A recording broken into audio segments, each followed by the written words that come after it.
Bienvenidos una vez más, buenas noches, espero que se encuentren muy bien. Los que estarán viendo el devocional a esta hora, espero que se la estén pasando de lo mejor. Y a los que estén viendo el devocional en cualquier otro día, que no sea sábado 17 del mes de septiembre del año 2022, pues espero de todo corazón que la estén pasando muy bien. La paz de Dios sea con todos. Y en el devocional del día de hoy, queremos hablar sobre usted debería saber que la iglesia del Nuevo Testamento tiene un liderazgo establecido. Quisiéramos recordarles que en la mayoría de religiones modernas, regularmente el patrón del liderazgo está un poco confuso. No está como debería de estar, ya que tienen una forma de liderazgo bastante equivocada y lejos de lo que la Biblia en sí enseña. Permítanos compartir con ustedes alguna información sobre el liderazgo de la iglesia del Nuevo Testamento y espero que pueda serles de mucha utilidad. Primeramente, queremos recordarles que la iglesia que se encuentra en el Nuevo Testamento no tiene únicamente un solo pastor, anciano u obispo, sino que tiene pluralidad de pastores.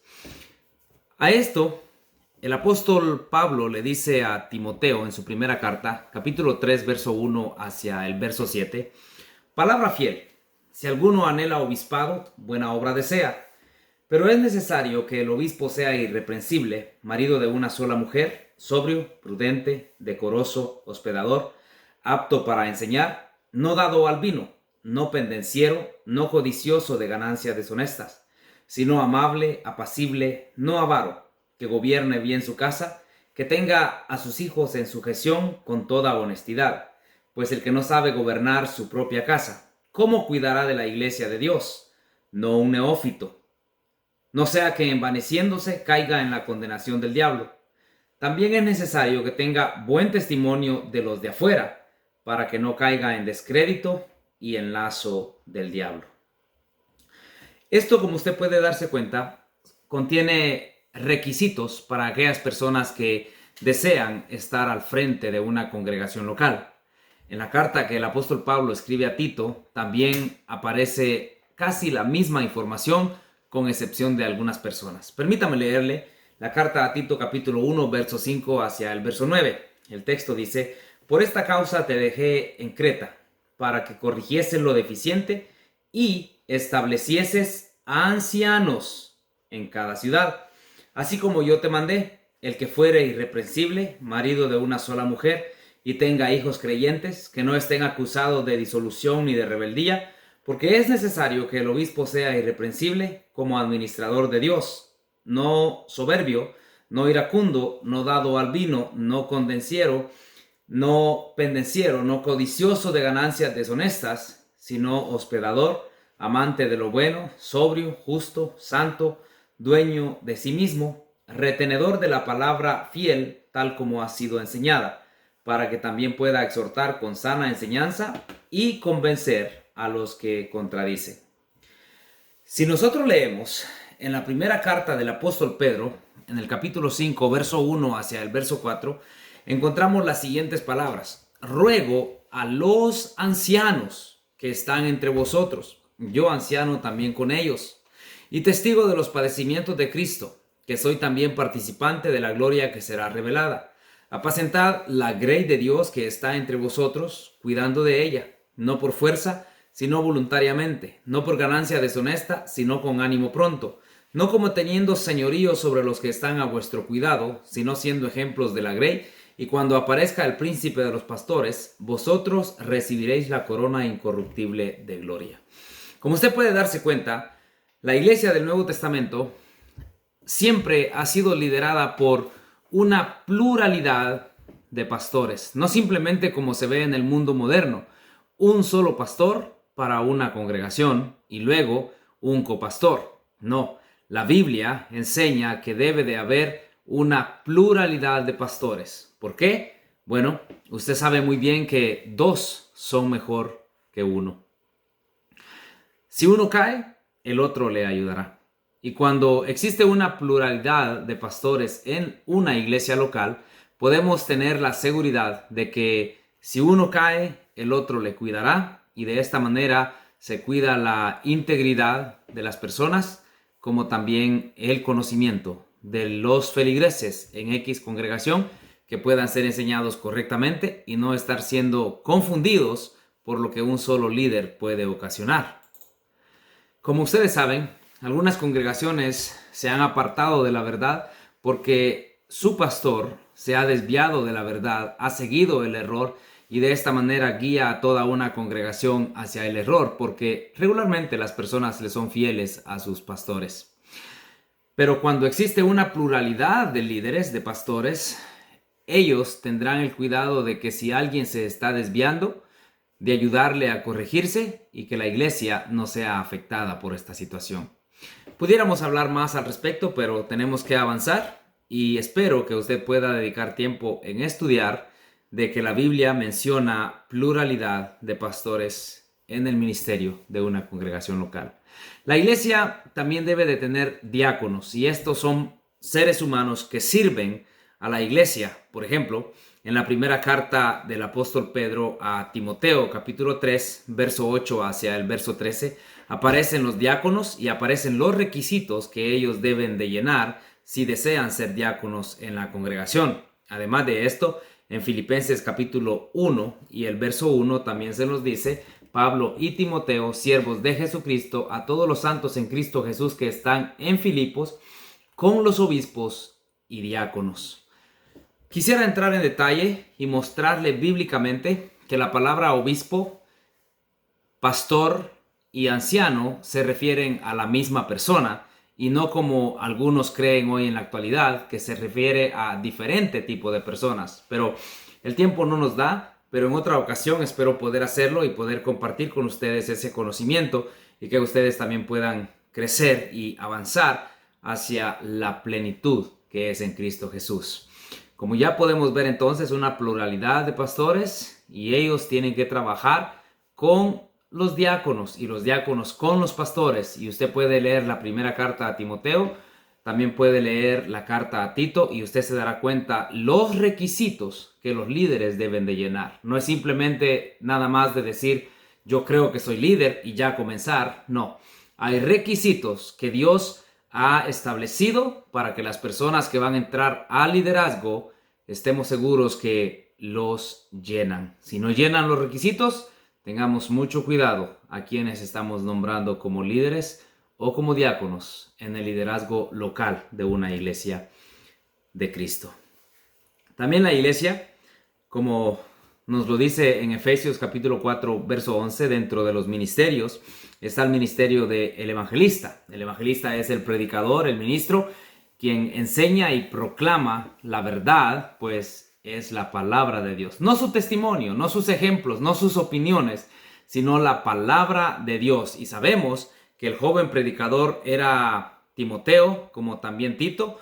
Ambos eran predicadores y ellos enseñaban la palabra del Señor, pues eran ministros de las congregaciones a donde habían sido enviados.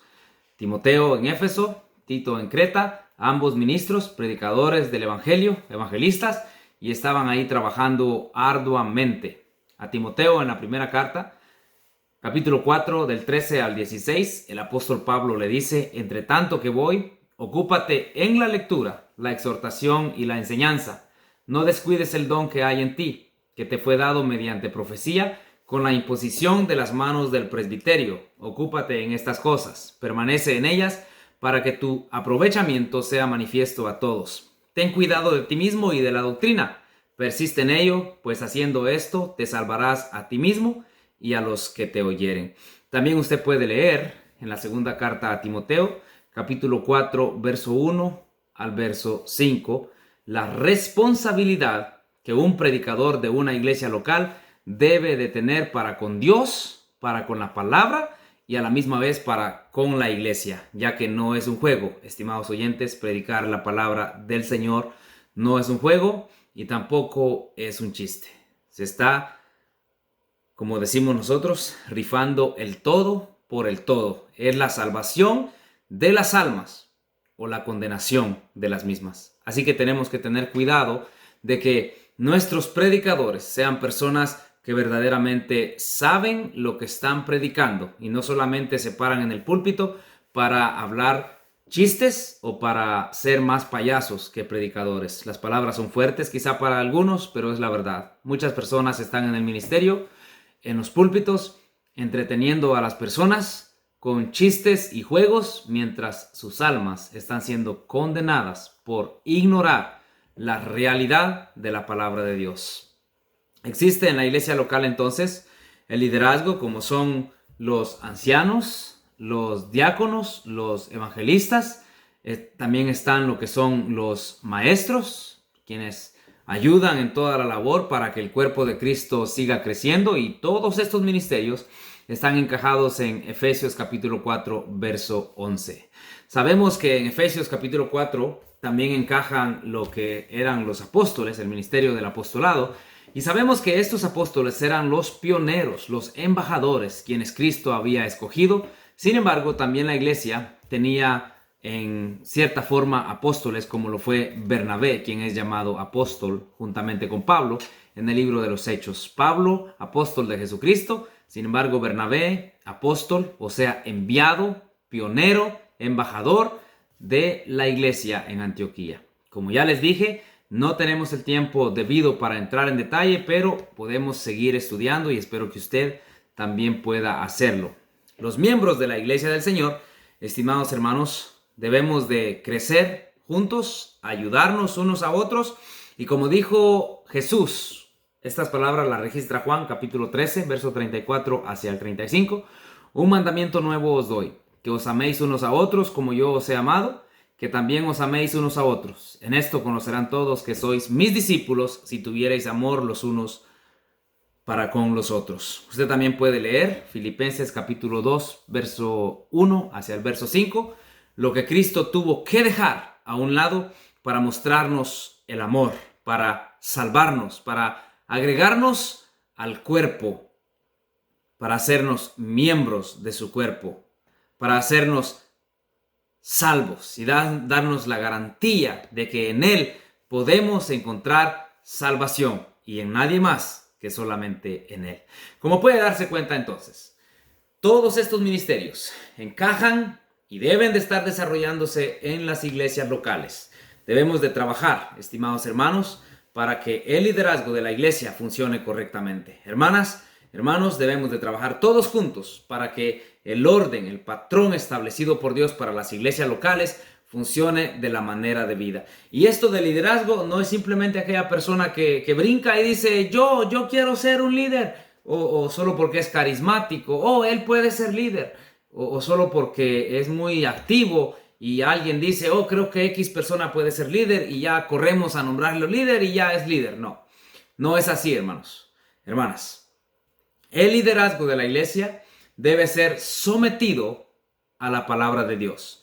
La palabra de Dios da el patrón que las personas deben de cumplir y llenar si desean ser líderes reconocidos dentro del ministerio en una iglesia local. Usted, le vuelvo a recomendar, lea la carta a Timoteo, lea la carta a Tito, lea Primera de Pedro. Se va a dar cuenta los requisitos que Dios demanda de aquellas personas que desean estar en el liderazgo. Le daré uno de estos ejemplos. Una persona que no tenga en orden su casa no puede ser líder, porque si no puede gobernar su propia casa, ¿cómo cuidará de la iglesia del Señor? Otra, dice usted, que no sea avaro, porque si una persona es avara, se aprovechará de las ofrendas del Señor, como los hijos de Elí. Hay muchos otros ejemplos, espero que usted los lea, los detalle y cuidadosamente los estudie. Y si tiene preguntas, pues estamos aquí para ayudarnos mutuamente. Yo no sé todo y tampoco pretendo saberlo, pero lo poquito que he aprendido puedo compartirlo con cada uno de ustedes. Que Dios les bendiga, la paz de Dios sea con todos y hasta la próxima. La Iglesia de Cristo en Hemden, Connecticut les saluda. Paz y muchas bendiciones.